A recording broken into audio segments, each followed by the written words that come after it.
ராஜாவா வரணும்னு முடிவு பண்ணிட்டேன்னா பணிவாயிரு. குழந்தைகளுக்கு என்ன சொல்லி கொடுங்க தெரியுமா? பணிவாக இருப்பது புத்திசாலித்தனம்னு சொல்லி கொடுங்க. அது ஒரு வெப்பன்னு சொல்லி கொடுங்க. மகாபாரதத்துல துரோணாச்சாரியாருடைய மகன் அஸ்வத்தாமன் தன்னுடைய தந்தையாரை பொய் சொல்லி தன் கழுத்தை அவர் தானே வெட்டி கொள்ளும்படி தூண்டினார்கள் பாண்டவர்கள் என்பதற்காக பாண்டவர்களை கொல்ல வேண்டும் புறப்பட்டு வரார். அஸ்வத்தாமன் கையில எடுத்துட்டு வந்த ஆயுதம் என்ன தெரியுமா? நாராயண அஸ்திரம். நாராயண அஸ்திரம் அப்படின்னா என்னன்னா, இன்னைக்கு இருக்கிற நியூக்ளியர் வெப்பன். போட்டா உலகம் அழிஞ்சிரும், அவ்வளவுதான். அந்த வெப்பனோட வந்துட்டாங்க.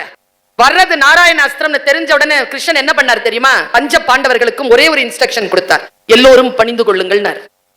தலைய காட்டுங்கடா, அதுக்கு கீழே விழுங்கடான்ட்டான். தானும் கீழே விழுந்தார். நாராயணாஸ்திரம் வந்துச்சு, எல்லாரையும் பார்த்தது, யாரை எதிர்க்கிறதுக்கு இல்லனுடன் திரும்பி போயிடுச்சு. நாராயணாஸ்திரத்துக்கு பதிலாக கிருஷ்ணர் எடுத்தது பணிவு என்கின்ற ஆயுதம். கொரோனா தானே சொல்லிட்டு வெளியில போனவன் எல்லாம் செத்தான். இத்தினூண்டு வைரஸ்.